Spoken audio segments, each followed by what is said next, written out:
Hi there friends, Crystal Thompson here with a project for Unity Stamp Company. So excited for today. I'm going to show you this beautiful image from the January kit of the month. And that kit of the month is absolutely stunning. Be sure to go check it out after this video. And so I have already stamped, pre-colored, and hand cut this beautiful image. And I did color the little handle there. So be sure to add those details if you do make this card. Then for our sentiment, I am using the Morning Dove. This is the Unity Sentiment Kit of the month for March. So I'm going to tag all the products that I'm using down below in the video. And I am using the Love Shines Through Sorrow, and I thought that was a very appropriate sentiment for this card. Now let me tell you what we're doing. We're going to be doing some scoring.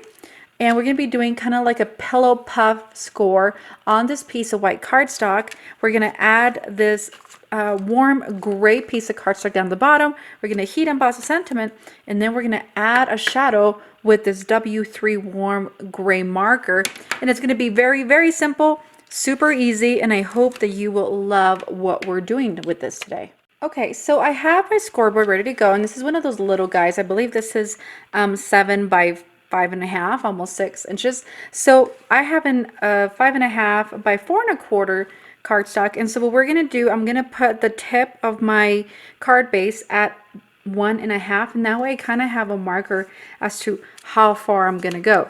So with that being said, if things shift around, you can just kind of go back to your 1.5 mark and start from there. So I'm gonna start at that 1.5 mark, and I'm going to bring down, and I'm going to use my scoreboard. And because the cardstock is at an angle, you just need to follow the line all the way through and think about how far apart you want your score lines. So in this case, I'm going to do them 1/2 inch apart. So just look at the little numbers, you know. So here we go, 1.5, 2, and then 2.5, 3. And so we're going to go all the way through and just continue this process. And this is a really cool way to add some dimension to your cards, some DIY backgrounds. And we're almost there. Okay, and then we're going to go this way. So we're at 1.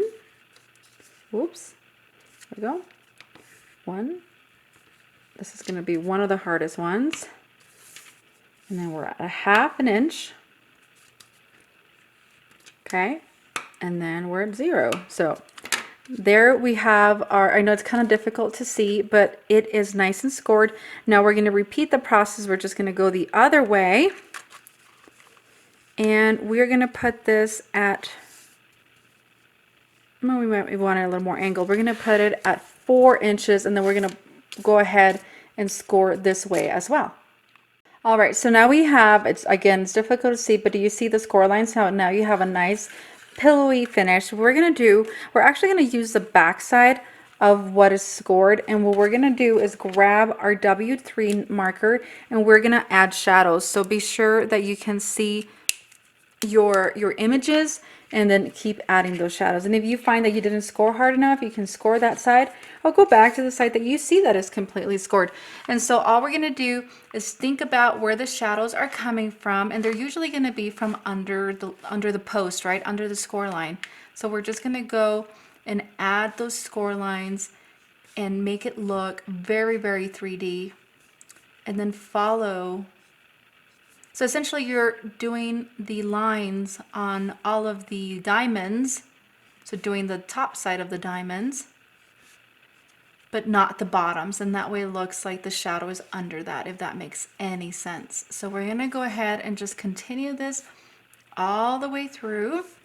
And so one of the things to look at when you are doing your color selections, I did find that my gray cardstock was more warm than the gray marker I'd selected, and I feel like there's a big, a big advantage to selecting a marker that kind of matches that hue, whether you're going through with a neutral gray or a warmer gray here.